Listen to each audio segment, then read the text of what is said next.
நாமத்தை ஸ்தோத்திரத்தை பங்குபடுத்துகின்றோம். இந்த காலை பொழுதுல எங்களுக்காக ஆசீர்வதித்து கொடுத்த இந்த ஓய்வு நாளுக்காக மக்கள் நன்றி செலுத்துகிறோம் சுவாமி. இந்த ஆராதனையை ஆசீர்வதித்தரணும்.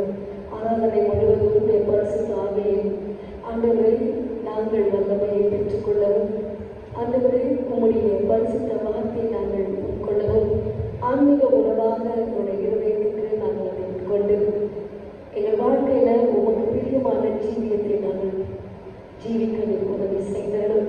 அப்படி பொறுப்பாகத்தில் இந்த ஆராதனை சமர்ப்பிக்கின்ற நீரே ஆண்டவர் நிறைந்தரும் உடைய பிரசனத்தினால் ஆசீர்வதித்தரும் சுவாமி. ஏசு கிறிஸ்துவ உங்களுடைய வெற்றியாக ஆமென். நம்முடைய ஆராதனை காரணமாக நாங்கள் பேரணும். கீர்த்தனை 2வது பாடல் திரிமுதல் கிருபாசனமே சரணம் என்ற பாடலை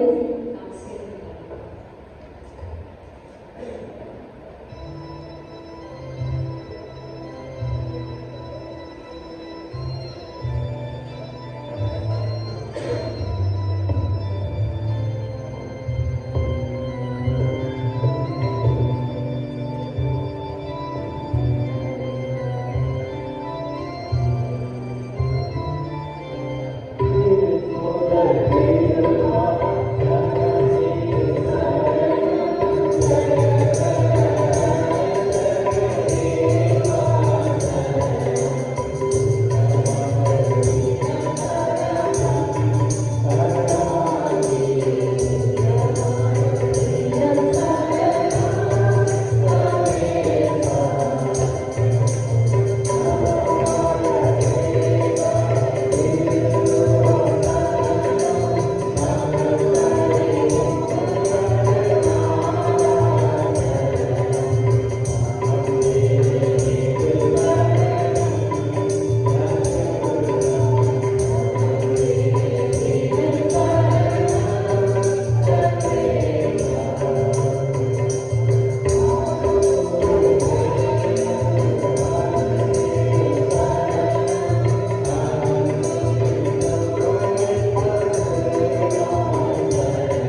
ஜெபம் செய்வோம். சர்வ வல்லமையுள்ள கடவுளே, நாங்கள் எங்கள் ஆண்டவர் இயேசு கிறிஸ்து மூலமாய் உமது சமூகத்தில் எங்கள் வணக்கத்தின் தோற்றத்தில் சென்று வந்திருக்கின்றோம். எங்கள் பாவங்களை உண்மை அறிக்கை செய்யவும், மற்றவர்களுக்காக எங்களுக்காக ஜெபிக்க உதவி செய்தலும். உமது திருவசனத்தை நாங்கள் கேட்கும்போது உமது அன்பின் மகத்துவத்தை அதிக உண்மையாக அறிந்து கொள்ளவும், உமது திருவையின் கரையில் எங்கள் வாழ்க்கையை காட்டும் வரக்கூடிய வேண்டும் என்று எங்கள் ஆண்டவர் இயேசு கிறிஸ்து மூலமாய் வேண்டிக் கொள்கின்றோம். நாம் அமைதியாயிருந்து நமது பாவங்களை நாம் உணர்வோம்.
சர்வலோகாதிபா நமஸ்காரம் என்ற பாடலை செய்திருக்கிறார்.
நிருபமாய் வாசிக்க கேட்போம்.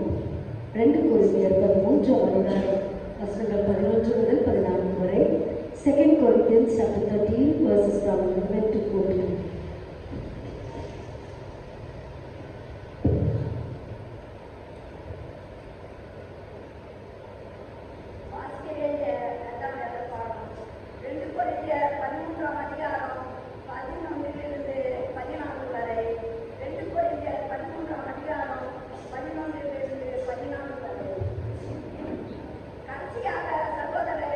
சந்தோஷமாயிருங்கள், நற்செய்தியை பொருந்துங்கள், ஆறுதல் அடைங்கள்,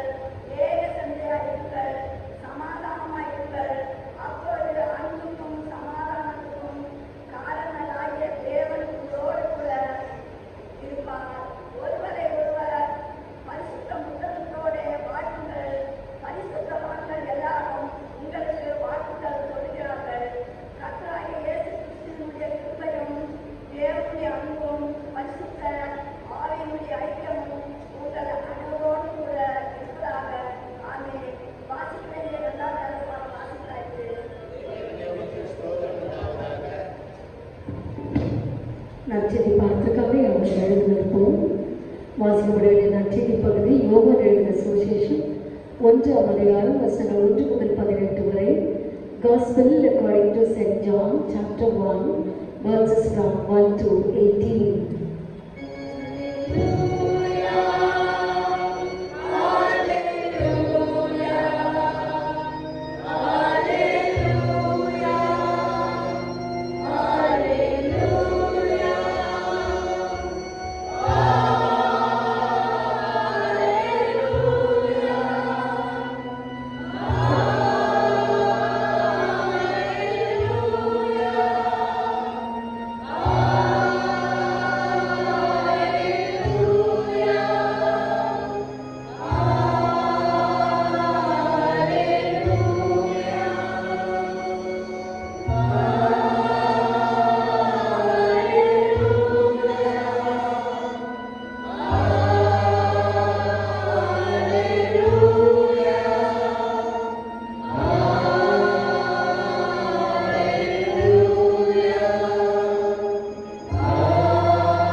பரிசுத்தமான ஓய்வு நாளில் உம்மை துதித்து ஸ்தோத்திரத்தை மகிமைப்படுத்துகின்றோம். எங்களுக்கு கொடுத்த ஜீவனுக்காக நாங்கள் செலுத்துகின்ற இப்படி ஆலயத்தில் வந்து உம்மை ஆராதிக்க கற்றுக் கொடுத்த பெரிதான கிருபைக்காக நாங்கள் சுவாமி ஆண்டவரே பலவீனத்தில் நெருக்கமாக வரத்தடைப்பட்டவர்களுக்காக நாங்கள் மன்றாடுகின்றோம். ஆண்டவரே உம்முடைய வார்த்தையினால் அவருடைய உள்ளத்தை போஷிக்கிறாங்க சுவாமி. இந்த பரிசுத்தமான ஓய்வு நாளை சமாதானத்தின் ஆசீர்வாதத்தையும் அவர்கள் பெற்றுக்கொள்ள கிருபை பாராட்டும். எங்கள் மக்களில் நீர் ஆசீர்வாதமாகியானவரை நீர் பேசி நாங்கள் கேட்கின்றோம். எங்கள் உள்ளத்தையும் எங்கள் மனதையும் எங்கள் கண்களையும் திறந்துள்ளோம் சுவாமி. உடைய மகிமை பிரசனம் எங்களோடு கூட இருப்பதை நாங்கள் உணர்ந்து கொள்ள நீர் தயவு பாராட்டுகிறார்கள். திரியக கடவுளாக நீர் எங்கள் வாழ்க்கையில செயல்படுகிறேன் என்பதை நாங்கள் அறிந்து செயல்பட தயவு பாராட்டும். இயேசு கிறிஸ்துவின் ஜெபம் கேளும் எங்கள் தூய பிதாவே. ஆமென்.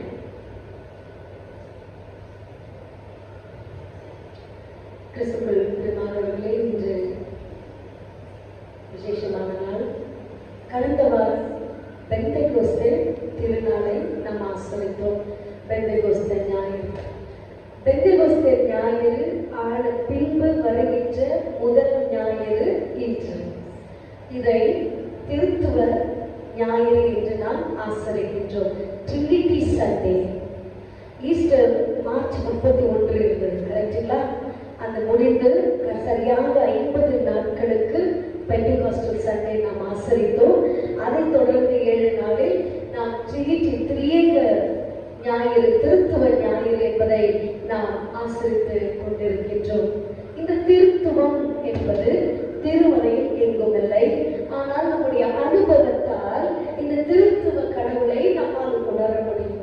தந்தையாகிய கடவுள், குமாரனாகிய கடவுள், பரிசுத்த ஆவியாகிய கடவுள், இம்மூவரும் இணைந்து செயல்படுகின்றனர்.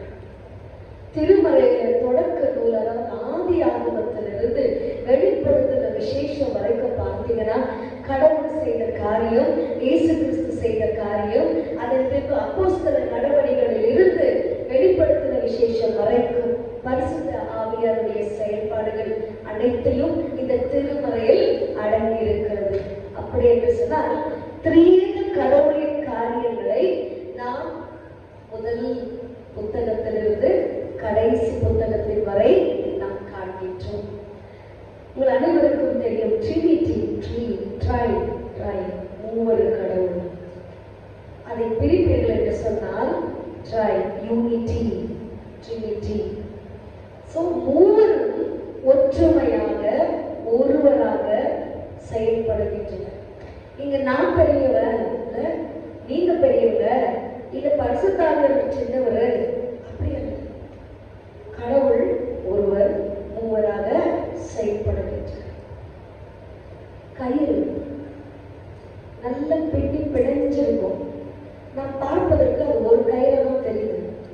அதை பிரிச்சு பார்க்க 3 கயிறை சேர்த்து என்ன பண்ணியிருப்பாங்க? பின்னி இருப்பாங்க. ஆனால் 3 இணைத்து ஒன்றாக நமக்கு தெரிகின்றன. இந்த திருத்துவ கடவுளுடைய அந்த கோட்பாட்டை அது ஒரு புரிந்து கொள்ளும் என்று சொன்னால், ஒரு இறையிலாளர் சொல்லுகின்றார், அறிவால் புரிந்து கொள்ள முடியாது, அனுபவத்தால் புரிந்து கொள்ள முடியும். ஒரு வாலிபன், உண்மையான சம்பவத்துடைய சாட்சி, ஒரு ஊழியத்தின் பாதையில் இருக்கின்ற வாலிபன். அவர் எப்படி வேலையில் ஜாயின் பண்ணியிருக்கிறாரு, கஷ்டப்பட்டு படிச்சு பெற்றவர்களுடைய உழைப்புல நல்ல கல்வி ஞானத்தை பெற்று ஒரு ஐடி கம்பெனியில போய் ஜாயின் பண்ணியிருக்காரு. அந்த ஐடி கம்பெனியில வேலை பெர்மனன்ட் ஆகணும்னு சொன்னா எக்ஸாம் பாஸ் பண்ணணும். 2 ரவுண்ட் எக்ஸாம் ஃபெயில் ஆயிட்டாரு. கடைசி இருக்கிறது ஒரு வாய்ப்பு மட்டும்தான், 3வது ரவுண்ட். அது ஓரல் இல்லை, கம்ப்யூட்டர்ல ஆன்லைன் எக்ஸாம். அது நம்ம பிள்ளைகள் எல்லாருக்கும் உங்களுக்கும் தெரியும், கொரோனா டைம்ல எக்ஸாம்ஸ் எல்லாம் எதுல நடந்தது? ஆன்லைன்ல. இவருக்கு படிச்சு கான்பிடென்டா இருக்கிறாரு, போறாரு. அந்த ஹாலுக்குள்ள 20 பேர் உட்கார்ந்துட்டு இருக்கிறாங்க, எல்லாம் தயாராக இருக்கிறாங்க. இவரும் போறாரு. ஆனா இவருக்கு முன்பதாக எல்லாரும் முடிச்சுட்டு போயிட்டாங்க, வெளியே அந்த ஹால் விட்டுட்டு போயிட்டாங்க, எக்ஸாம் இவர் போக முடியல. ஏன்னா எல்லாம் ஆன்சர் பண்ணிட்டாரு, எல்லாம் அப்ஜெக்டிவ் டைப் தான். ஏபிசிடி ஆப்ஷன்ஸ் கொடுக்குறாங்க, அதுல ஏவா பியா சியா டியான்னு ஒன்று கிளிக் பண்ணும். இவர் எல்லாம் பண்ணிட்டு வந்தாரு. கடைசியா சப்மிட் பட்டன் அமுத்தணும், அதுதான் க்ளோசிங். சப்மிட் பட்டன் அமுத்தலைன்னா அந்த எக்ஸாம் க்ளோஸ் ஆகாது. உடனே ஸ்கிரீன்ல மார்க் வந்துடும், ஆன்லைன்ல இல்லைங்களா. உடனே இவர் அமுத்துறாரு, முடியல, சப்மிட்டே போக மாட்டேது. எல்லாரும் ட்ரை பண்றாரு, யாரும் காண, எல்லாம் போயிட்டாங்க. 20 பேர் எழுதிட்டு போயிட்டாங்க, இவர் மட்டும். உடனே இன்விஜிலேட்டர் இருக்கிறவங்களை கூப்பிட்டு சொல்றாரு, என்னால இது வந்து சப்மிட் பட்டன் நான் எவ்வளவு ட்ரை பண்றேன், முடியல, there should be some problem, please check. அவர் ட்ரை பண்றாரு, அவரால் முடியல. இன்னொரு இன்விஜிலேட்டர் போய் டெக்னீஷியனை போய் கூட்டிட்டு வராங்க. அந்த டெக்னீஷியன் வந்து பாக்குறாரு, அது எப்படி எல்லாருக்கும் கரெக்டா இருந்துச்சு, உங்களுக்கு மட்டும் ப்ராப்ளம் இல்லையே, சரியா தானே இருக்கு, என்ன ஆச்சரியம் தெரியல, அவருக்கே புரியல. பண்ணிட்டு செக் பண்ணிட்டு இருக்கிறாரு. இந்த சமயத்துல இவருக்கு ஒரு பயம், வேலை போயிடுதா, எல்லாரும் போயிட்டாங்களே, அந்த டைம் முடிஞ்சிச்சுன்னா க்ளோஸ், அவ்வளவுதான், ஆன்லைன். இவர் சோ கான்ஃபிடென்ட், எல்லா ஆன்சரும் எனக்கு தெரியும், எல்லாம் பண்ணிட்டேன். இவர் நினைச்சிட்டு இருக்காரு, ப்ராப்ளம் வந்து பட்டன், சப்மிட் பட்டன் மட்டும் தான் ஒர்க் ஆகல. ஒரு சத்தம் அவருடைய இருதயத்துல கேட்டனா, செக் யுவர் ஆன்சர்ஸ், உன்னுடைய பதில்களை என்ன பண்ணு, பரிசோதித்து பாரு. அவ்வளவு ஒரு ஆணித்தரமா மிகவும் ஆழமான ஒரு சத்தம் அவர் இடத்துல கேட்கிறது, செக் யுவர் ஆன்சர்ஸ். உடனே திரும்பவும் பார்க்கிறாரு, ஒண்ணுல இருந்து ஒன்னொன்னா பார்த்துட்டு வராரு. 100 மார்க்குக்கான பதில் கேள்வி இது. பாஸ் ஆகணும், 60 மார்க் எடுத்தா தான் பாஸ். பார்த்துட்டு வராரு, ஒன்னுல இருந்து கடைசி ஆன்சர் வரைக்கும் ஸ்கிரீன்ல கம்ப்யூட்டர்ல பார்த்தா ஒரு ஆன்சர் இவருக்கு நல்லா தெரியும், அதோடைய பதில் வந்து பி ஆப்ஷன். ஆனா பை மிஸ்டேக் அவசரத்துல என்ன பண்ணிட்டு இருக்கிறாரு, டி அமுத்திட்டு இருக்கிறாரு. ஓகே, அதை பார்த்து சரி பண்றாரு. சரி பண்ண பிறகு அவ்வளோ நாள் ட்ரை பண்ண சப்மிட் பட்டன் என்ன ஆச்சு, அப்போ சப்மிட் கொடுத்ததுமே ஆன்சர்ஸ் எல்லாம் ஓகே ஆயிட்டு 60 மார்க் வந்துடுச்சு. Pass, you are passed. அவருடைய சாட்சி என்ன தெரியுங்களா, உலகத்தையே படைச்ச கடவுள், சர்வலோகத்தை படைச்சவரு அந்த கம்ப்யூட்டர் பட்டனை, சப்மிட் பட்டனை எனக்காக பிடிச்சு வச்சிருக்கிறாரு. யாருக்காக? எனக்காக. ஏன்னா நீ பண்ணிருக்கிற ஆன்சர்ல உங்க எல்லாம் சரின்னு ஒரு நினைச்சிட்டு இருக்கலாம், ஆனா எல்லாம் சரியில்லை. நீ அந்த ஆன்சரை செக் பண்ணலன்னா 2 மார்க் குறைஞ்சிருக்கும், 58 மார்க் உனக்கு வந்திருக்கும் 100க்கு.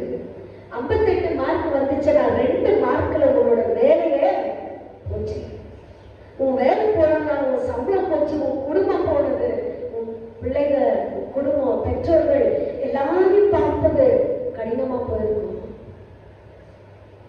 அவர் சாட்சியில என்ன சொல்றாருன்னா, உலகத்தை படைச்சவர், இந்த கம்ப்யூட்டருக்கு படைக்கிறதுக்கு ஞானத்தை கொடுத்தவர், எனக்காக 2 நிமிஷமோ 1 ஹவரோ 1/2 மணி நேரமோ 10 நிமிஷமோ அந்த சப்மிட் பட்டனை பிடிச்சி வச்சாரு. சர்வர் ஒர்க் ஆகலன்னு சொன்னாராம் டெக்னீஷியன். எல்லாம் ஒர்க் ஆகுது, 20 பேர் ஒர்க் பண்ணிட்டு போனாங்களே, ஆனா ஏன் இவருக்கு ஒர்க் ஆகல? ஒரே ரூம் தானே, அது எப்படி சர்வர் ஒர்க் ஆகாம இருக்கும்? பரிசுத்த ஆவியாருடைய சத்தத்தை அந்த வாலிபன் கேட்டு இமீடியட்டா ரெஸ்பாண்ட் பண்றான். Please check your answer. Immediately check. சரி செய்தார், வேலையும் நிரந்தரமானது. எதற்கு சொல்றாரு? அன்று இருந்த பரிசுத்த ஆவியானவர் அப்போஸ்தலர்களோட பேதுரு, யோவான், யாக்கோபு, சீமோன், அந்திரேயா, மத்தேயு, அவங்க கூட இருந்தாரு. அவர் இன்னைக்கும் நம்ம கூட தான் இருக்கிறார். இந்த சாட்சி சொல்றவர் இந்த காலகட்டத்தில் வாழ்ந்து கொண்டிருக்கிறவர், இப்பவும் உயிரோடு இருக்கிறார். நினைச்சு பாருங்க, அந்த பரிசுத்தவனுடைய சத்தம், அந்த தொனி நமக்கு கேட்கிற அனுபவம் நமக்கு இருக்குதா? இன்னைக்கு திருத்துவ ஞாயிறுல திருத்துவத்தில் ஒருவர் தான் பரிசுத்த ஆவியானவர். அவர் நம் வாழ்க்கையில் செயல்பட்டு கொண்டிருக்கிறார். ஆலயத்தில் மட்டுமல்ல, உங்களுடைய குடும்பத்திலும் கம்ப்யூட்டர் சர்வர் பிடிச்சு வைக்கிறதுல கூட அவர் பிடிச்சு வச்சாதான் உனக்கு நன்மை, பிடிச்சு வைக்கலாம் நன்மை இல்லை.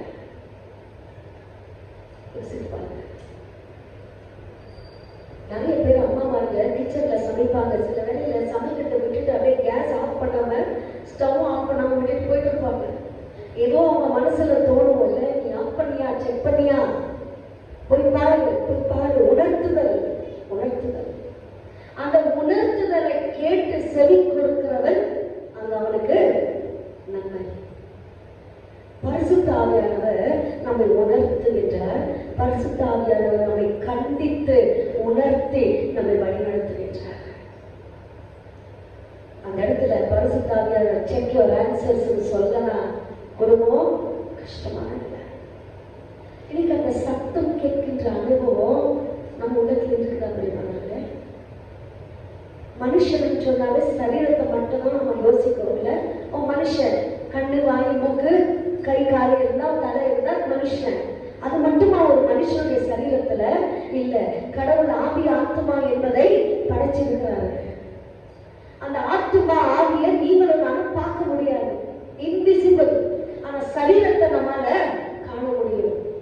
அந்த குணாதிசயம் இருக்கிறது, மனுஷனுடைய குணாதிசயம் அவனுடைய ஆத்மானதான். சில வேலையில ரொம்ப கோபக்காரமா இருப்பாங்க. நான் ரொம்ப கோபமா இருந்தேன், ஆனா என் மனசுல என்னமோ தோணுச்சு, வேண்டான்னு தோணுச்சு. ஆத்மாவில் கர்த்தர் கிரி செய்கிறார். பரிசுத்த ஆவியானவர் கிரி செய்கிறார். கோபத்துல கை ஓடுது மற்றவங்களை அடிக்கிறதுக்கு. சரீரம், நம்முடைய சரீரம் கை ஓடும் பொழுது அந்த கை தடுக்கப்படுது. கையை நீட்டாத சத்தம் நமக்கு உணர்த்துறாரு. கோபப்படாத, அவசரப்படாத. பரிசுத்த ஆவியானவருடைய செயல்பாடுகள். கஷ்டமா இருக்கிற கண்ட வேதனையோடு இருக்கிறோம், கண்ட தண்ணி, குடும்ப கஷ்டங்கள், பாவம். இன்னைக்கு பாருங்க, இப்ப எல்லாம் ஸ்கூல் ஸ்டார்ட் ஆயிடுச்சு. எத்தனை பெற்றோர்களுக்கு ஃபீஸ் கட்டுற டென்ஷன், புக்ஸ், யூனிஃபார்ம், ஷூஸ் எல்லாம் வாங்கணும். பிப்ரவரி, மார்ச் வந்தா ஹால் டிக்கெட் டென்ஷன். பிள்ளைக்கு எக்ஸாம் எழுதலன்னா, ஹால் டிக்கெட் கொடுக்கலன்னா எக்ஸாம் எழுத முடியாது. எத்தனை பிள்ளைகள் கஷ்டத்தில் இருக்கிற சூழ்நிலையிலும் இருக்கிறார்கள். நாம் ஒருவேளை மனிதர்களை நம்பிக்கொண்டு இருப்போம் என்று சொன்னால், மனிதர்கள் நமக்கு நிரந்தரம் அல்ல. கர்த்தர் மனிதர் மூலமாக நமக்கு உதவி செய்ய தூண்டுகின்றார். ஆனா பல வேளைகளில் பரிசுத்த ஆவியானவர் தூண்டுதல் இருந்தும் கூட மனுஷன் தன் கையை நீட்டுறதில்ல. கரெக்டுங்களா? நீட்டுறதில்ல. ஒரு காலத்துல ஒரு குடும்பம் ரொம்ப ஹெல்ப் பண்ணி இருக்கும், ஆனா அது எங்கேயும் போகாது. அதெல்லாம் அக்கௌண்ட் பேலன்ஸ்ல சாமி வச்சிருப்பாரு. உங்க குடும்ப உறவுகளில், உங்க வம்சத்துல, பின்வரும் சந்ததிகளில, பிள்ளைகளுக்கு ஏற்ற வேலையில அந்த ஆசீர்வாதம் அந்த சாமி அங்க போடுவாரு. நீங்க நினைச்சுக்காதீங்க, ஐயோ நம்ம யாருக்கு எல்லாத்துக்கும் உதவி செய்யணும் இல்ல. நீங்க இப்ப செய்யறது பிற்காலத்துல அது உங்களுக்கு பலன் சொல்றாங்க நிறைய பேரு. யாரு செஞ்ச புண்ணியமோ இல்ல, உங்க அப்பா அம்மா செஞ்சதோ, உங்க தாத்தா பாட்டி செஞ்சதோ, இல்ல உங்க முன்னோர்கள் செஞ்சதோ, இன்னைக்கு உங்களுக்கு இந்த ஆசீர்வாதம் நம்ம விதைக்கிறது. அன்னைக்கு முன்னோர்கள் அந்த வழிநடத்துதல் இருந்துச்சுங்க, இருந்தது.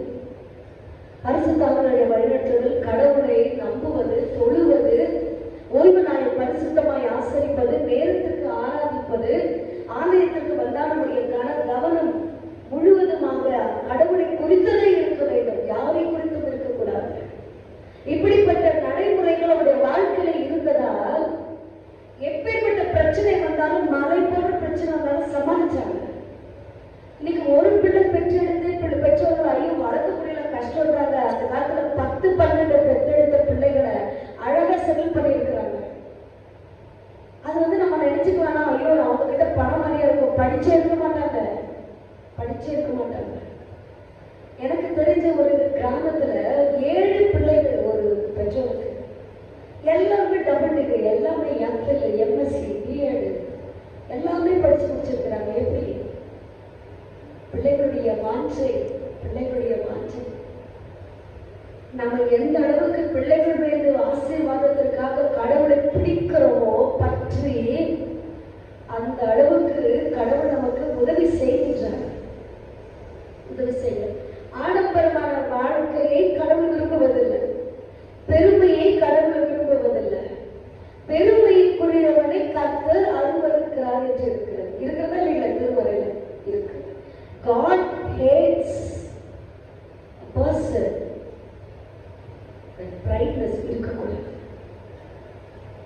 கர்த்தருடைய வழிநடத்துதல் நம்முடைய வாழ்க்கையில ஒவ்வொரு நாளும் உணர்வு பிரியமானது. நீங்க திருமறையை திறந்தா கஷ்டமான சூழ்நிலைகள்ல, ஒரு தேவையோடு இருக்கிற சூழ்நிலையில பாரத்தோடு ஆண்டவரே நீ என்கிட்ட பேசியே ஆகணும்னு நிச்சயமா பேசுவாங்க.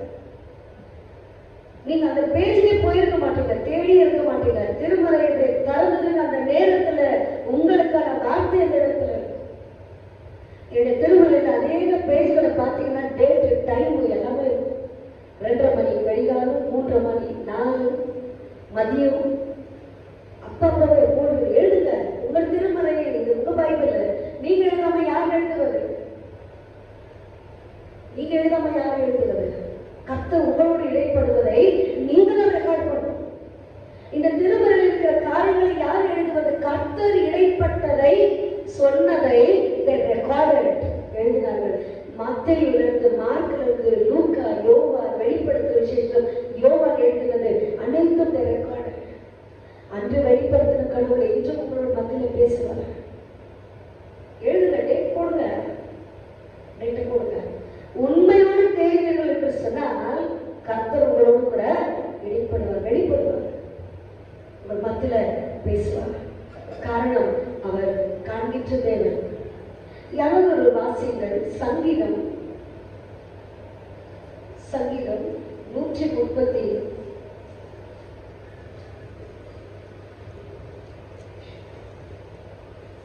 சங்கீதம் 139 வசனம் 13, மன்னிக்கவும் 16 வசனம். என் கருவை உம்முடைய கண்கள் கண்டது, என் அவயவங்களில் ஒன்றாகிலும் இல்லாத போது. கவனிங்க இந்த வசனத்தை. அவைகள் அனைத்தும் உருவேற்படும் நாட்கள் முதல் உமது புஸ்தகத்துல என் கருவை உன் கண்கள் கண்டது. நீங்க எல்லாருமே தாயின் கருவறையிலே நாம் எல்லாரும் பிறந்து வந்தவங்க. தாயின் கருவறையிலே நாம் உருவாகும் பொழுது ஆண்டவருடைய கண்கள் நம் மேல் பட்டு இருக்கிறதா? எப்ப பட்டது? கண்ணு, காது, மூக்கு, முதுகு, கை, கால் உருவாவதற்கு முன்பதாகவே சின்னதா இருக்கும் போது அவருடைய கண் பட்டது. அப்படின்னு சொன்னால் அந்த கருவை காத்து காத்து காத்து தாவீதுக்காரங்க சொல்றாங்க இந்த வசனத்தை. அவர் ராஜா, David is a great king. அவருக்கு இல்லாதது ஒன்றும் இல்லை. அவருக்கு அவ்வளவு செல்வாக்கு, அரண்மனை, அந்தஸ்து எல்லாம் இருக்கு. ஆனா அவர் எப்படி தாழ்த்துறாரு பாருங்க.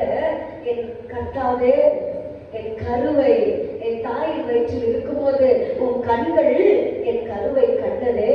எப்பொழுது? கை, கால் எதுவும் உருவாவதற்கு முன்பதான். அப்ப கண்டவரு இப்ப விட்டுருவார் அவங்கள இல்ல. இந்த விசுவாசத்தான் உங்களுக்கும் எனக்கும் தேவை. திருத்துவ கடவுளில் கடவுள் உருவாக்கினார், படைத்தார் இல்லையா? உற்றக்காரா? ஆதியாகமத்தில் வாசிக்கிற திருவரை பகுதியில 1ஆம் அதிகாரத்துல உருவாக்கினாரா? எல்லாத்தையும் படைச்சாரா? மனுஷன் தப்பு செஞ்சாரு விட்டாரா? இல்ல. சந்ததிகள் வளர செய்தாரு இல்ல, வளர்ந்தாங்க. திரும்பவும் பிறகு பாபிலோனில யாத்திராகமத்துல எகிப்து தேசத்துல கஷ்டப்படுறப்போ பார்த்துட்டு சும்மா இருந்தாரா? இல்ல, விடுவிச்சுட்டு வந்தாரு. திரும்பவும் தப்பு செய்யறாங்க.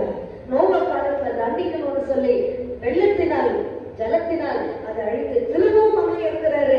இனிமேல் அழிக்க மாட்டேன்னு வானதில்ல அடையாளமா வச்சுட்டாங்க. திரும்பவும் திரும்பினாங்களா?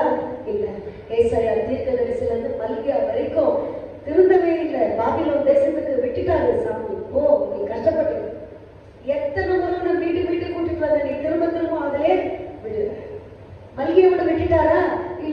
பிதாவாகிய கடவுள் குமாரனாகிய கடவுளான இயேசுவை அனுப்பி கொடுத்தார். அவர் விடுதாரா? ஜீவனை கொடுக்க பாவிகளுக்காக. திருத்துவ கடவுள் எப்படி செயல்படுறாரு? பிதாவுடைய செயல்பாடுகள் ஆதியாகமத்திலிருந்து மல்கியா வரைக்கும் வண்டர்ஃபுல், இட் இஸ் வண்டர்ஃபுல், அற்புதமான வழிநடத்துகிறார். நம்மளா இருந்தா சில வேளையில பிள்ளைகள் தப்பு செஞ்சா மன்னிக்கவே மாட்டோம். எத்தனை முறை மன்னிச்ச கடவுள் சொந்த மகனை உயிரை கொடுக்கிற அளவுக்கு விட்டுட்டாரு. அவர் எதனால் பிறப்பித்து வந்தது உலகத்துல? பரிசுத்த ஆவியார். ஞானஸ்தானத்து டைம்ல அவருக்கு ஞானஸ்தானம் கொடுக்கப்படும் பரிசுத்த ஆவியானவர் தேவ ஆவி புறாவி வடிவில இறங்கி வந்தது. அமர்ந்தவர் அவருடைய தொழில். ஆதியில வார்த்தை இருந்தது, அந்த வார்த்தை தேவனிடத்தில் இருந்தது, அந்த வார்த்தை தேவனாய் இருந்தது. அந்த வார்த்தை யாரு? இயேசுவா. வார்த்தையானவர் மாமிசமாகி மனிதனில் குடிக்கொண்டார். இணைத்து செயல்படுறாங்க. எங்கேயும் இவங்களை பிரிச்சு வைக்கவே முடியாது. ஓல்ட் டெஸ்டமெண்ட் கடவுள் அவர் சாப்டர் க்ளோஸ் பண்ணவே முடியாது. நியூ டெஸ்டமெண்ட்ல இயேசு கிறிஸ்து வந்துட்ட பிறகு எதுனாலும் அந்த கடவுளை தான் தேடினார் இல்லையா? 5 அப்ப 2 பேர் வச்சா கூட அந்த கடவுளை தான் வேணுங்க. அவரின்றி இவரால் எதுவும் செய்ய முடியாது. இயேசு கிறிஸ்து வந்து அற்புதம் அடையாளம் எல்லாம் செய்து முடிந்தது. அவரோட சாப்டர் முடிந்ததா அடையாளம் அற்புதம். அப்போஸ்தலர் நடவடிக்கைகள் இருந்து யோவான் வெளிப்படுத்த விசேஷம் வரைக்கும் அந்த அற்புதங்கள் நடந்தது. உதாரணம், பேதுரு ஒரு சாதாரண ஒரு சீடன் தான். அவன் மெசியா அல்ல, தீர்க்கதரிசி அல்ல. ஆனாலும் உயிர்த்தெழுதலின் வல்லமையை அவனுக்கு கொடுத்திருந்தார்.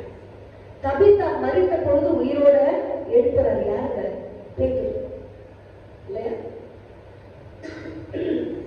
அப்படி என்று சொன்னால் இயேசு கிறிஸ்துவோடு அற்புதம் முடியவில்லை, சீடர்களோடு தொடர்ந்தது, அப்போஸ்தலரோடு தொடர்ந்தது, கடைசியா அவர்களை தொடர்ந்து இன்னைக்கு இப்ப வரைக்கும் அற்புதங்கள் நடந்து கொண்டிருக்கு.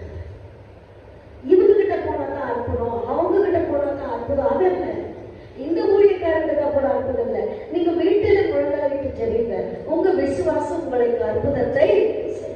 நீ விசுவாசித்தால் தேவனுடைய மகிமையை நீ காண்பாய். சைனா தேசத்துல ஒரு மிஷனரி, அந்த மிஷனரி வந்து இந்த நூற்றாண்டின் தொடக்கத்துல பாஸ்கா என்ற ஒரு கலவரம் ஒன்று நடந்தது. அந்த டைம்ல அந்த கலவரத்துல ஈடுபட்டவங்களை பாருங்க, வெளிநாட்டுக்காரர்கள், ஃபாரினர்ஸ், அவங்கள மற்றும் ஐரோப்பிய தேசத்துல இருந்து வந்த மிஷனரிமார்களை விரட்டி அடிக்கணும்னு அவங்க தீர்மானம் பண்றாங்க. அந்த கலவர பிரச்சனை. அப்பொழுது கோப்போர்ட் என்கின்ற ஒரு மிஷனரி என்ன செய்தாரு, இந்த கலவரக்காரர்கள் பிரச்சனை பண்றவங்க கிட்ட வந்து தப்பிக்கணும்னு சொல்லி 4 பிள்ளைகள் மற்றும் இந்த ஊழியத்துல உதவியா இருந்தவங்களை கொண்டு 10 மாட்டு வண்டிகளை எடுத்துக்கொண்டு என்ன பண்றாரு, மாட்டு வண்டியில தப்பித்து போறாரு. அந்த மாட்டு வண்டியில தப்பித்து போகும்போது வழியில இந்த கலவரம் செய்யற கும்பல் அவரை தாக்குது. உடனே என்ன செய்யறாங்க, ஒரு கத்தியை எடுத்து அவருடைய வீசுறாங்க. வீசும்பொழுது கொஞ்சம் அடிபடுகிறது. வீசி அடிப்படப்படி இவர் என்ன செய்யறாரு, அந்த மாட்டு வண்டியில இருந்து தலை சுத்தி கீழே விழுந்துறாரு. விழுந்துட்ட பிறகு சுயநலவே இல்லை, கொஞ்சம் பேர் அப்படியே நிக்கிறாங்க. மாட்டு வண்டி 10 மாட்டு வண்டி, ஒன்ல இவரு இருக்கிறாரு, விழுந்துட்டாரு. எங்கேயோ இருந்த ஒரு குதிரை என்னதுதான் வந்துச்சுன்னா தெரியல. இது நடந்த சம்பவம். எங்கோ இருந்த ஒரு குதிரை வந்து ஓடி வந்து கரெக்டா அவரு தலை சுத்தி கீழே விழுந்த இடத்துல அங்க வந்து நின்றுச்சாங்க. இது வந்து நின்றதுக்கு என்ன சொல்லுவாங்கன்னா, அவங்க உயிரை காப்பாற்றுறதுக்கு. இப்படி வீசும் போது ஃபுல்லா கத்திப்படல விழுந்துட்டாங்க. அவங்க இன்னும் வெட்ட போறாங்க. அவங்க ஊழியக்காரங்க அந்த டைம்ல இந்த குதிரை வந்து சென்டர்ல நின்றுச்சாங்க. அவங்களால எதுவும் செய்ய முடியல. அது சும்மா நிற்கலையா, அந்த குதிரை தன் கால்களை இப்படி விசிறி கொண்டு அப்படின்னு சொன்னா துரத்தி கொண்டு, அவர்களெல்லாம் துரத்துலாம் பாருங்க, காலில் துரத்தி கொண்டு நிற்கலாம் சென்டர்ல. அந்த டைம்ல இவரு சுயநலம் வந்து எரிஞ்சுக்கிறாரு. இவங்க என்ன செய்யறாங்க, இவன் தலை சுத்தி கீழே விழுந்துட்டா, இவன்கிட்ட இருந்த ஃபாரின் மிஷினரி, இவங்கிட்ட இருந்தா பணம் காசு என்னென்ன பொருள் இருக்குது, அந்த மாட்டு வண்டியில கண்டிப்பா இருக்கு, எடுத்துக்கலான்னு அந்த கும்பல் ஒரு வண்டியில இருக்கிறத பேக் பண்ணிட்டு இருக்கிறாங்க. பேக் பண்ற டைம்ல ஒருத்தருக்கு சண்டை வந்துருச்சு பாருங்க அவங்ககிட்டே. இது எனக்கு, இது உனக்கு, இந்த காசு விஷயத்துல, பொருள் விஷயம். இந்த டைம்ல இந்த ஒரு குதிரை வந்து நின்று காப்பாத்திருக்கு. நீங்க என்ன சொல்றாங்க, எங்க இருந்து வந்தது இந்த குதிரை? ஒருவேளை யாராவது குதிரை வைத்துக் கொண்டிருக்கலாம், அந்த வழியில விட்டுட்டு இருக்கலாம், புல்லை வைத்துக் கொண்டு ஏதாவது சாப்பிடுவதற்கு இல்லை. ஆனால் அந்த இடத்துல இந்த சம்பவம் நடக்க வேண்டும் என்று இருக்கிறது. ஒரு குதிரை நிமித்தமாக ஒரு உயிரை காப்பாற்றப்பட்டுள்ளது. நான் வாழ்க்கையில நினைக்கிற சிலர்ல எல்லாம் லக்கு இல்ல, அதிர்ஷ்டம். நிறைய பேரு நாள் நட்சத்திரம் இல்ல அமாவாசை இதெல்லாம் நம்புறது இருக்கிறாங்க. கடவுள் பிள்ளைகளுக்கு அதெல்லாம் ஒரு காரியம் இல்லை. அதை நம்பிக்கொண்டு இல்ல ஜாதகத்தை வைத்துக் கொண்டு நம்பிக்கொண்டு வாழ்வதற்கு முழுமை அல்ல. கடவுள் தாவீது கவிஞர் சொல்லுகின்றார், என் தாயின் கருவையில் இருக்கும்போது என் கருவை உன் கண்கள் கண்டது. கை கால் மூக்கு உருவாவதற்கு முன்பதாகவே உன் கண்கள் என்னை பார்த்துச்சு. It came a shape, a formation. என் சரீரத்துக்கு சாமி கொடுத்துட்டாரு. அப்ப பார்த்தவர் இன்ன வரைக்கும் பார்த்துட்டு இருக்கிறாரு. நாலு நட்சத்திரம் நம்ம பார்த்து கொண்டல, அதிர்ஷ்டம் அல்ல. ஆக்சிடென்ட்லாம் நடந்துச்சுவாங்க சில பேர், யதார்த்தமா நடந்து போச்சு. என்ன யதார்த்தம்? ஆண்டவருடைய சித்தம் இல்லைன்னா நம்ம வாழ்க்கையில அணு கூட அந்த யதார்த்தம் பாருங்க, அது கூட சாமி வச்சிருப்பாரு. யதார்த்தமா ஒரு காரியம் இல்ல, அது நிமித்தம் ஒரு நன்மை, அது நிமித்தம் ஒரு ஆசீர்வாதம், அது நிமித்தம் ஒரு மகிழ்ச்சி, ஒரு சமாதானம், ஒரு சந்தோஷம். யோசித்து பாருங்க, இந்த பரிசுத்த ஆவியானவர் எப்படியெல்லாம் செயல்பட்டு கொண்டு இருக்கிறார் இன்று வரைக்கும். ஒரு குதிரை, வாய் பேசாத குதிரை எப்படி வந்தது, காலை விசிறி கொண்டு கும்பல்காரரை துரத்தி கொண்டு இருக்கிறது. யாரும் கற்றுக் கொடுத்தாங்களா? இல்ல. 6 அடி உள்ள மனுஷன் கூட பயந்து ஓடி போயிடும் இல்ல, திருடர்களுக்கு பயந்து. ஆனால் வாய் பேசாத இந்த குதிரை காப்பாற்றினது ஒரு உயிரை. பிதாவாகிய கடவுள், குமாரனாகிய கடவுள், பரிசுத்த ஆவியாகிய கடவுள். வாசிக்கின்ற நிருப பகுதி கொரிந்தியர் 13ஆம் அதிகாரம் வசனம் 11 நீங்க பார்த்தீங்கன்னா மன ஒற்றுமையை குறித்து பவுல் பேசுறார். ஒற்றுமை, அமைதி, நடத்தையை சீர்படுத்துங்கள் சொல்றார். நடத்தை, நம்முடைய நடத்தைய நம்ம சீர்படுத்தணும் அப்படின்னு என்ன சொல்லுவாரு? உன் நடத்தையை நீ காத்துக்கொள். நீ காத்துக்கொள்வது நிமித்தமாக உன் ஆவி ஆத்மா சரீரத்தை ஆண்டவருடைய வருகை வரைக்கும் கரைப்படாத அளவுக்கு உன்னால் காத்துக்கொள்ள முடியும். கரைப்படாத இருதயம், மாசற்ற இருதயமாய் நீங்கள் காத்துக்கொள்ளுங்கள். ஆரோக்கியமான ஆன்மீகத்தை நீங்க வைத்துக் கொள்ளுங்கள் சொன்னார். ஆன்மீகம், ஸ்பிரிச்சுவாலிட்டி. ஐயோ நான் பைபிள் படிச்சுக்கிறேன், ஐயோ நான் 10 முறை பைபிளை படிச்சு முடிச்சுட்டேன், நான் ரெகுலரா கோயிலுக்கு வரேன், காலையில் எழுந்து ஒரு கேலண்டர்ல ஒரு வசனத்தை படிச்சுட்டு 1 நிமிஷம் ஜோம் பண்ணிட்டு போயிடுறாங்க. ஆன்மீகமா? அது மட்டும் ஆன்மீகமா? ஆரோக்கியமான ஆன்மீகம், ஆரோக்கியமான ஆன்மீகம், ஹெல்தி உறவுகளுக்கு சொல்றோம், ஹெல்தி ரிலேஷன்ஷிப் இருக்கணும்னு சொல்றோம் இல்ல. ஆன்மீகத்திலையும் ஆரோக்கியமான ஆன்மீகம் நமக்கு தேவை. யாரும் கை நீட்டி குற்றம் சாட்டுகின்ற அளவுக்கு கிறிஸ்துவனுடைய வாழ்க்கை இருக்கக்கூடாது. அப்படி இருக்கும் என்று சொன்னால் நம்முடைய ஆன்மீகம் ஆரோக்கியமான ஆன்மீகமே அல்ல, கரைப்பட்ட ஆன்மீகம், குற்றம் சுமத்தப்படக்கூடிய ஆன்மீகமாக இருக்கிறது. இதை காத்துக்கொள் என்று பவுல் சொல்லுகின்றார். Be aware. கனியற்ற செயல்பாடுகள் எதுதான் இருக்கோ அதிலிருந்து நீ விலகி உன்னை விட்டு தூரமா வந்துரு. கனியற்ற எண்ணம், தீமையை நினைப்பது நிமித்தமாக நமக்கு ஒரு நன்மையும் வரப்போவதில்லை இல்ல. மற்றவருக்கு தீமை, அதுல நமக்கு சந்தோஷம், அதுல இருந்து நீ விலகிடுவான். நன்மை செய், நீ மன்னித்து விடு, நீ மறந்து விடு. ஆரோக்கியமான ஆன்மீகத்தை அப்பொழுதுதான் உன்னால் காத்துக்கொள்ள முடியும். உன் வாழ்க்கையில் ஆரோக்கியமான ஆன்மீகம் இருக்கும் என்று சொன்னால் விசுவாச குடும்பங்களாக நீங்கள் வாழ வேண்டும் என்று சொல்லுகின்றார்.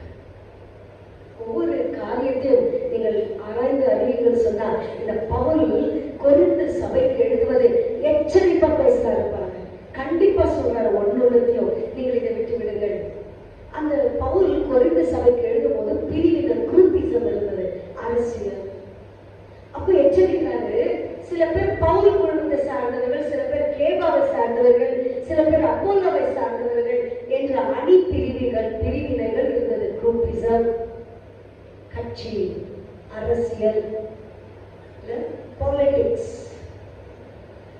பவுல் அதை கண்டித்து உணர்த்துகிறார், வேண்டாம், மன ஒற்றுமை நீங்கள் வாழுங்கள்.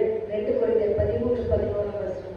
அப்பொழுது அமைதி இருக்கும், நடத்தையும் நீங்கள் சீர்படுத்திக் கொள்ளுங்கள், மிகுந்த கனி கொடுங்கள் சொல்றாரு யோவான் எழுதிய சுவிசேஷம் 15ஆம் அதிகாரம் வசனம் 5. ரொம்ப அதிகமான காரியம் கடவுள் பிதாவாகிய கடவுளை குறித்து சொல்வனா, ஆதாம் தவறு செய்யும் பொழுது, ஆதமே நீ எங்கே இருக்கிறன்னு கேட்கிறார். இல்ல கேட்கிறதா இல்லைங்களா? சில வேளை மனுஷன் தப்பு செய்யும் போது நாம மன்னிப்பதில்லை. இங்க பாருங்க, கடவுள் உலகத்தை படிச்சவரை இறங்கி வந்து தெரிஞ்சிச்சு அவருக்கு. ஆறு கேட்கிறார், நீ எங்க இருக்கிற? கரிசனை, அக்கறை, பாசம். பாசத்துக்கு இன்னும் எக்ஸ்ட்ரா சொல்ல போனா அந்த நேசம், அனாதி ஸ்நேகத்தால் யாக்கோபே நான் உன்னை ஸ்நேகித்தேன்னு சொல்றாரு. அந்த ஸ்நேகத்துல உருவாக்குற ஸ்நேகத்துல கேட்கிறாரு, ஆதாமே நீ எங்கே இருக்கிறார்? அந்த அன்பு வருங்கால ஃபியூச்சரிஸ்டிக் பிளான் கடவுளுக்கு அதிகமா இருந்துச்சு. இன்னைக்கு நம்ம இப்போ ஒரு பிள்ளை 2 பிள்ளை வச்சுட்டு 10 வருஷம் கழிச்சு இல்ல இன்னும் 10-15 வருஷத்துக்குள்ள ஒரு வீடு கட்டணும், இல்ல 10-15 வருஷத்துக்குள்ள அந்த பிள்ளைய நல்லா படிக்க வச்சுட்டு ஒரு வேலையில நிறுத்திட்டா எனக்கு போதும், இன்னும் ஒரு 5 வருஷத்துல என் பிள்ளைக்கு ஒரு திருமணம் பண்ணிட்டா போதும், இன்னும் ஒரு 10 வருஷத்துல ஒரு பேர பிள்ளைய பார்த்துட்டா போதும், நான் நிம்மதியா போயிடுவேன். இவ்வளவு பிளான்ஸ் யார் போடுறது? மனுஷன் போடுறது. ஆனா கடவுள் எவ்வளவு பிளான் போட்டிருப்பாரு. ஆதாம் ஏவாளை படைக்கிறப்ப அந்த பிளான் எல்லாம் போச்சுங்க, எல்லாம் போச்சு. ஆனாலும் கடவுள் கேட்கிறார், ஆதாமே நீ எங்கே இருக்கிற? பவுல் ரொம்ப வேதனையோடு இந்த லெட்டர் கடிதத்தை எழுதாருங்க. இந்த 1 கொரிந்தியர் 13ஆம் அதிகாரம். பிரிவினை வேணாம், குரூப்பிசம் வேணாம், டிவிஷன் வேணாம், அரசியல் இருக்கக்கூடாது. திருச்சபைகள்ல நீங்கள் ஒற்றுமையா இருங்கள், உங்கள் நடத்தை சீர்படுத்திக் கொள்ளுங்கள், மன ஒற்றுமை, ஆரோக்கியமான ஆரோக்கியம், ஆன்மீகம் உங்களுக்கு வேண்டும் என்று வலியுறுத்துகின்ற பவுலை காண்கின்றோம். அதே பவுலை பார்த்து இயேசு கிறிஸ்து உயிர்த்தெழுந்தவர் என்ன கேட்டாரு? என்ன கேட்டாரு? உயிர்த்தெழுந்த தமஸ்குல ஒரு வார்த்தை கேட்டாரா? உண்மையா சொல்றேன், பவுல் உயிர் இருக்கிற வரைக்கும் அந்த வார்த்தை மறந்தே இருக்க மாட்டார். வாழ்க்கை மனுஷன் சில சொல்லுவாங்க, கேட்டாரு பாரு ஒரு கேள்வி, நறுக்குன்னு கேட்டாரு இல்ல, மறக்கவே மாட்டாங்க, தூங்கவே மாட்டாங்க வாழ்க்கையில. மனுஷன் சொல்றான், மனுஷனுடைய வார்த்தையை பார்த்து உயிர்த்தெழுந்த ஆண்டவர் கேட்கிறாரு, சவுலே சவுலே நீ ஏன் என்ன துன்பப்படுத்துற? முள்ளில் உதைப்பது உனக்கு கடினமா?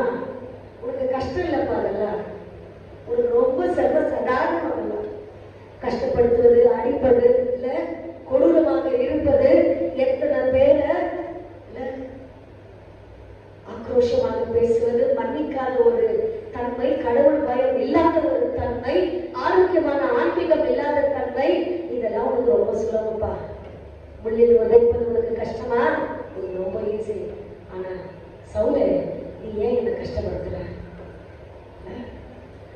இன்னைக்கு நாம பண்ற எல்லா செயல்பாடுகள், கடவுளுக்கு விரோதமான காரியங்கள் எல்லாம் வச்சு கடவுள் அன்னைக்கு சவுல கேட்டாரு, அந்த கேள்வியை நம்மள கேட்பாரு, நீ ஏன் என்ன துன்பப்படுத்த? I can't bear, I can't tolerate. கடவுள் ஒரு பொறுமை இருக்குது அவருக்கும் இல்ல. அந்த பொறுமை எல்லாம் மீறி போயிட்டு தான் இஸ்ரவேல் ஜனத்தை பாபிலோனுக்கு விட்டாரு. இப்போ கஷ்டப்படு, கஷ்டப்படு, அப்பதான் நீ திரும்புவ, முழுமையா மனம் திரும்புவ. நீ ஏன் என்னை திரும்பப்படுத்துகிறாய்? இயேசு கிறிஸ்து கேட்ட கேள்விங்க, உயிர்த்தெழுந்த ஆண்டவர் கேட்ட கேள்வி, சவுலே சவுலே நீ ஏன் என்னை? நம்முடைய தீமை எண்ணம், நம்முடைய குணாதிசயங்கள், ஆண்டவருக்கு பிரியமில்லாத காரியத்துல நம்ம துன்பப்படுத்தி கொண்டிருக்கோம் என்று சொன்னால், இன்னைக்கு அந்த கேள்வி நம்ம வாழ்க்கையில போட்டுக்கலாம், அர்ப்பணிக்கலாம் ஆண்டவர் சன்னிதானத்தில். ஆண்டவரை இனி உண்மை துன்பப்படுத்த மாட்டேன், இனி உங்களுக்கு மனநோவை நான் உண்டாக்க மாட்டேன். என்னை தாழ்த்தி உன் கரத்துல சவுல் ஒப்பு கொடுத்தாரா இல்லைங்களா? ஒப்பு கொடுத்துட்டார். அப்பதான் சவுல்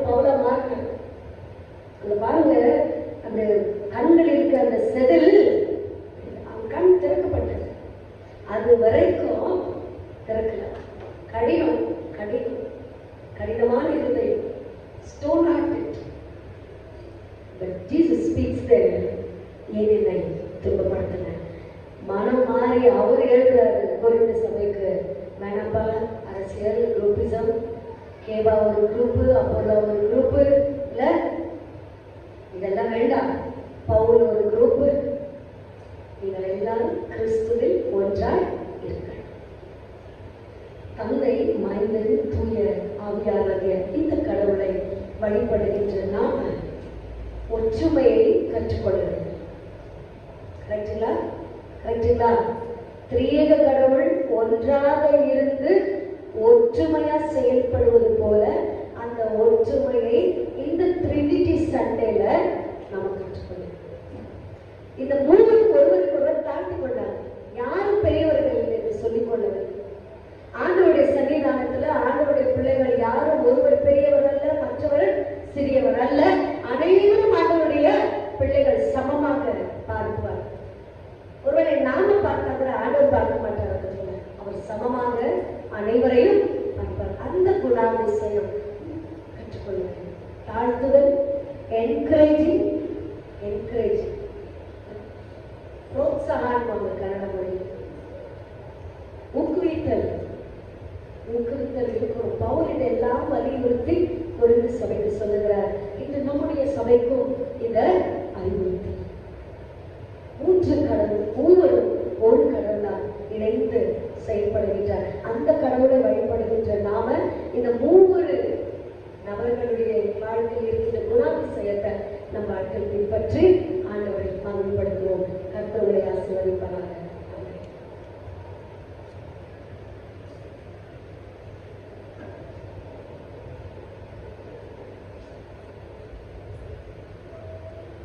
நாம் யாவரும் எழுந்திருந்து அப்போஸ்தலர் விசுவாசமானதை சேர்ந்து சொல்லுவோம். வானத்தையும் பூமியையும் படைத்த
வந்திருக்கும் யாருக்கும் இயேசு திருநாமத்தில் நன்றி மற்றும் வாழ்த்துக்களை தெரிவித்துக் கொள்கிறேன்.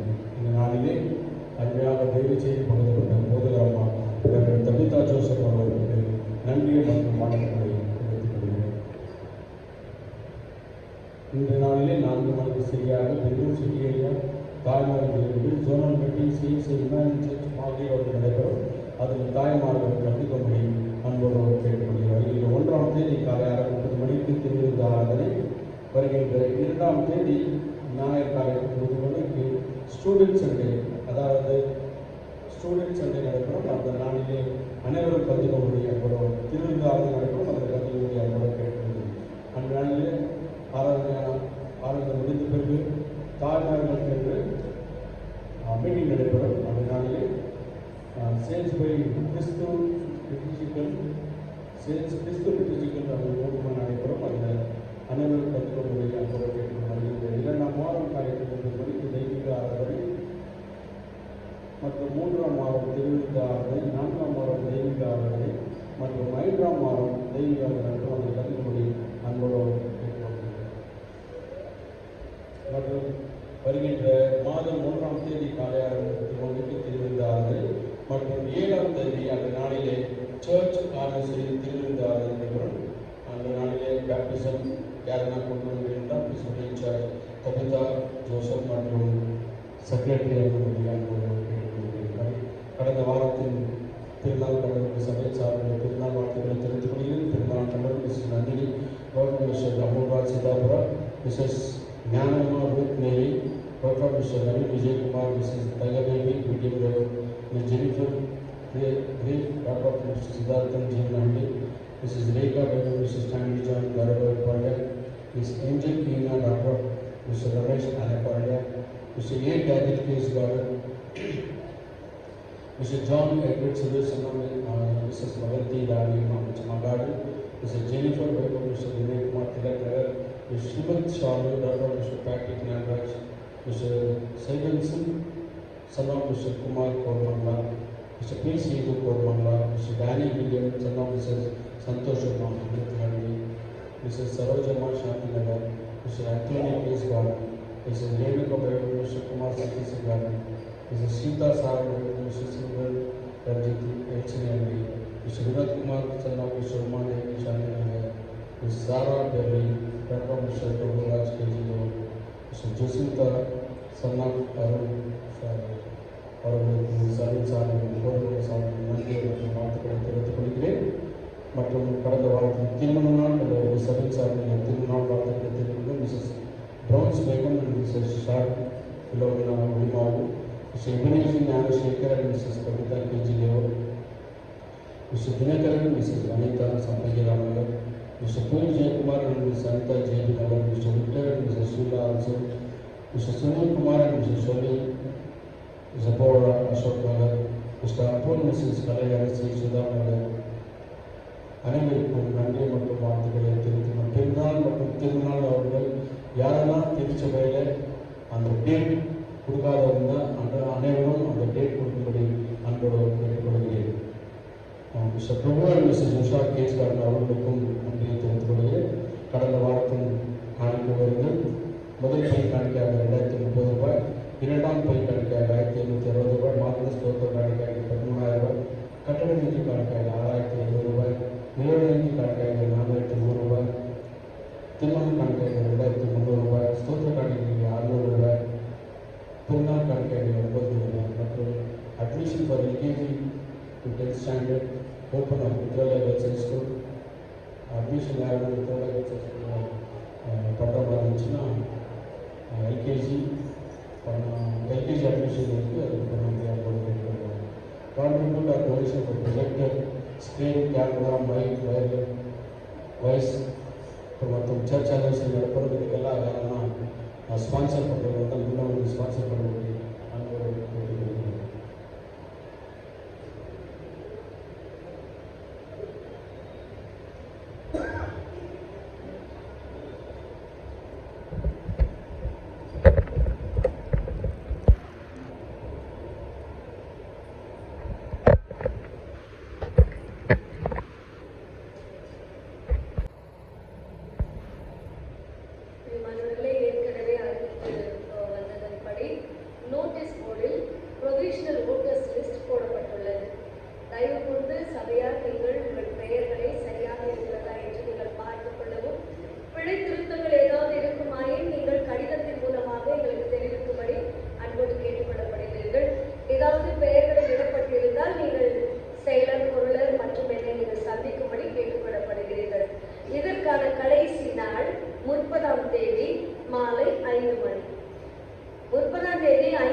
நன்மையினால் எங்கள் வாழ்க்கையை திருப்தியாக்குகின்ற எங்கள் நல்ல பிதாவை உம்மை துதித்து ஸ்தோத்திரிக்கின்றோம். திரியேக கடவுளாக நிற்பவருக்காக இணைந்து செயல்பட்டு எங்கள் வாழ்க்கையை கண்காணித்து ஆராய்ந்து அறிகின்ற ஆண்டவராகவும் கடவுளாகவும் இருக்கின்றேன். பரிசுத்த ஆவியின் துணையை எங்களுக்கு தேற்றவாளனாக கொடுத்திருக்கிறேன். எங்கள் வாழ்க்கையின் ஒவ்வொரு கட்டத்திலும் என் ஆண்டவர் எங்களோடு கூட உடன் பிரயாணிப்பதற்காக உங்களுக்கு நன்றி செலுத்துகின்றோம்.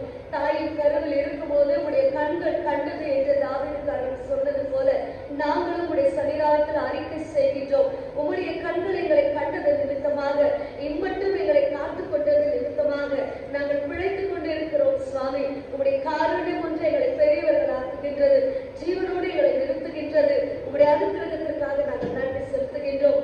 ஆண்டவர் செய்த நன்மை நினைத்து ஸ்தோத்திர பலிகளையும் காணிக்கை நிமித்தமாக செலுத்திக் கொண்டிருக்கிற உடைய அன்பு பிள்ளைகளை கண்ணோக்கி பார்க்கிறீராக. ஆயுசு நாட்கள் ஜீவன் பலன் சுகத்தின் கட்டளையிலும் மன நிறைவையும் மன சமாதானத்தையும் சந்தோஷத்தையும் பூரணமாக தாரும் ஆண்டவரே. இயேசு கிறிஸ்துவின் ஜெபம் கேளும் எங்கள் தூய பிதாவே. ஆமென்.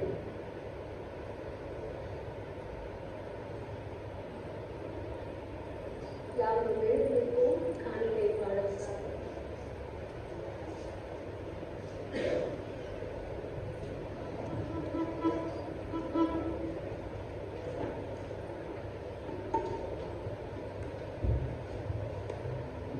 சேர்ந்து பாடல் 10 ஆதி பிதா குமாரன் ஆதித்ரே இதற்கானவரிடம் ஸ்தோத்திரம் என்ற பாடலை சேர்ந்து பாடும்போது நம்மையும் காணிக்கையும் ஆண்டவருக்கு அர்ப்பணிப்போம். செயலர் 9வது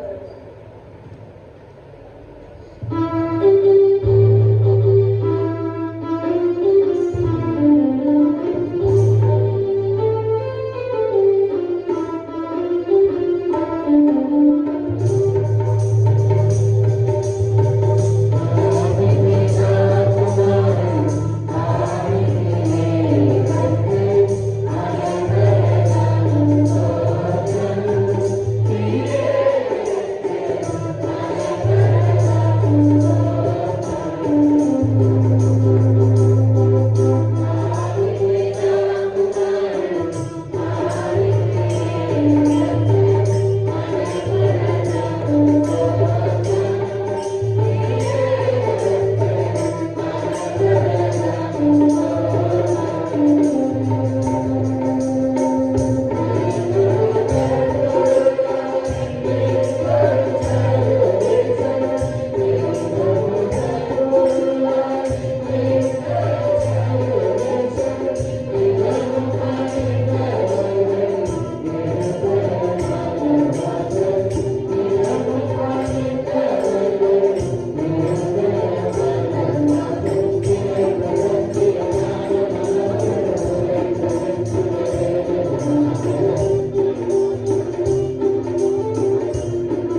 ப்ரொஜெக்டர் சாங்ஸ் டிஸ்பிளே பண்ணுற இந்த ப்ரொஜெக்டர் கொஞ்சம் ப்ராப்ளம் இருக்கு.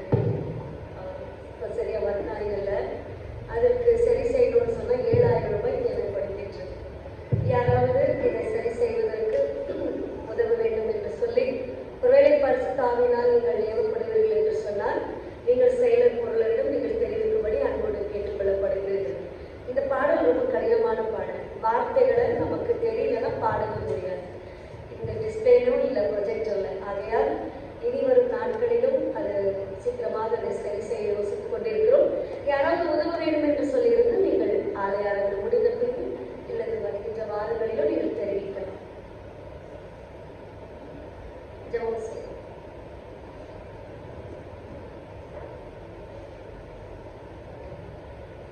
நேசிக்கின்ற பிதாவே, எங்கள் நல்ல ஆண்டவரே, பரிசுத்த ஆவியானவரே, திரியேக கடவுளாக உண்மை துதித்து ஸ்தோத்திரத்து இந்த பரிசுத்தமான ஓய்வு நாளை நாம் மகிமைப்படுத்துகிறோம் சுவாமி. ஆண்டவர், நீர் எங்களுக்கு உம்முடைய பார்வையால் அனுக்கிரகத்தையும் இரக்கத்தையும் தந்து ஜீவனையும் கொடுத்து இந்த நாளில் எங்களை நிலைத்திருக்க செய்திருக்கிறேன். உமக்கு நன்றி செலுத்துகின்றோம். கருவில் இருக்கும்போது உங்களுடைய கண்கள் கண்டிருக்கிறது. அற்புதமாக நீர் வழிநடத்தி வருகின்ற விதத்தை நினைத்து உமக்கு நன்றி செலுத்துகின்றோம் சுவாமி. இந்த ஆராதனையில் குறை குற்றங்கள் இருக்குமானால் கவன சிதறல் நிமித்தமாக ஆண்டவரே நாங்கள் செய்திருப்போம் என்றாலே நீங்கள் தயவாக மன்னித்தவர்கள் கர்த்தாவே. உங்களுடைய வார்த்தையின்படியே திரியேக கடவுளுடைய அனுபவத்தை நாங்கள் ஒவ்வொரு நாளும் ருசித்து பார்க்கின்ற கிருபையை எங்களுக்கு தாரும் சுவாமி. பரிசுத்த ஆவியாருடைய தொனியை சத்தத்தை நாங்கள் கேட்கிறதில் கிருபை பாராட்டுகிறார்கள். பரிசுத்த ஆவியானவர் எங்களோடு கூட இடைப்படையில் கிருபையை தாரும் சுவாமி. எங்களையும் தாழ்த்தி எங்களையும் உடைய கரத்துல முழுமையாக நாங்கள் சமர்ப்பிப்பதன் நிமித்தமாக ஒப்புக் கொடுப்பதன் நிமித்தமாக என் ஆண்டவரை எங்களோடு கூட எங்கள் வாழ்க்கையை நீ தலைவராக நீ பிரயாணித்து வாரும் கர்த்தாவே. எங்களை கரங்களை பிடித்து நீ வழிநடத்தும். நீதியை வலது கருத்தினால் எங்களை தாங்கிக் கொள்ளும் சுவாமி. ஆண்டவரை உலகத்திற்கு ஒளியாய் இருக்கின்றபடியால் நாங்கள் உமக்குள்ளாக வாழும்போது இருளங்களை அணுகுவதில்லை சுவாமி. இருளங்களை மேற்கொள்வதில்லை. ஒளியின் பிள்ளைகளாக நாங்கள் வாழ இருக்கிறவை பாராட்டும். சுகவீனமாய் இருக்கின்ற உடைய அன்பு பிள்ளைகளுக்காக நாங்கள் மன்றாடுகின்றோம். விசேஷமாக மிஸ் டனிலா, திருமதி சுபலட்சுமி, திரு அனந்த்குமார், திரு ஆனந்தன், திருமதி ஷர்மிளா, திரு சந்துரு, திருமதி சந்திர இசைபாதம், திருமதி ரமணி, திரு சன்னா, திருமதி புஷ்பா துரைசாமி மற்றும் திருமதி அனிதா அருள்தாஸ் இவர்களுக்காக நாங்கள் மன்றாடுகின்றோம். திருமதி ஸ்வர்ண ஜெய்ஷீலா, திரு மற்றும் திருமதி கிருபா குடும்பத்தினர் இவர்கள் அனைவருக்காக நாங்கள் தாழ்வோடு மன்றாடுகின்றோம். என் ஆண்டவர் உங்களுடைய காயப்பட்ட கரங்களினால் தழுவுகளினால் நாங்கள் குணமானோம் என்று சொன்ன சாட்சி பிரகாரமாக எங்கள் கண்களின் கண்ணீரை காண்கின்ற தேவனாக இருக்கின்றேன். எடுக்கின்ற மருத்துவங்களை காட்டிலும் உம்முடைய கிருபையின் கரமானது அதிசயங்களும் வல்லமையும் ஆரோக்கியத்தையும் கொடுக்கக்கூடியது சுவாமி. உம்முடைய வல்லமையான கரத்தினால் உம்முடைய அன்பு பிள்ளைகளை தொட்டு காயத்தை நீக்கி என் ஆண்டவர் பூரண சுகத்தை நீ தருவது நிமித்தமாக ஸ்தோத்திர பலிகளை செலுத்துகின்ற கிருபை தருணத்தை உம்முடைய அன்பு பிள்ளைகளுக்கு தாரும். இந்த ஓய்வு நாளானது விடுதலை நாளாக இருக்கட்டும் சுவாமி. அவருடைய சரீரத்தில் இருக்கிற பலவீனங்கள் வெளியேறட்டும் கர்த்தாவே. உம்முடைய ரத்தத்தினால் எங்களுக்கு ஜெயம் உண்டு. நசரேயனாக இயேசு கிறிஸ்துவின் நாமத்துல வல்லமை உண்டு என்று சொல்லி உம்முடைய நாமத்துல மன்றாடி சுகத்தை தர கிருபை பாராட்டும் கர்த்தாவே. மீண்டுமாக ஒரு விசை கரத்துல அனைவருமா ஒப்புவிக்கின்ற என் ஆண்டவர் உங்களுடைய பிரசவத்தை நாங்கள் சுமந்து செல்ல கிருபை பாராட்டும் ராஜா. இயேசு கிறிஸ்துவோட ஜெபம் கேளும் எங்கள் தூய பிதாவே. ஆமென். என் ஆத்துமாவே கர்த்தரை ஸ்தோத்திரி.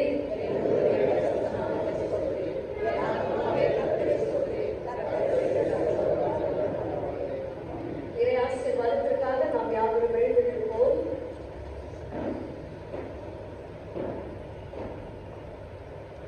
பிதாவாகிய கடவுள், குமாரனாகிய கடவுள், பரிசுத்த ஆவியானவராகிய கடவுள், திரியேக கடவுள் ஆகிய இவருடைய வழிநடத்துதலும் ஆசீர்வாதமும் சந்தோஷமும் சமாதானம் இன்றும் என்று சில காலங்களிலும் உங்கள் அனைவரோடும் நித்தமும் தங்கி நிலை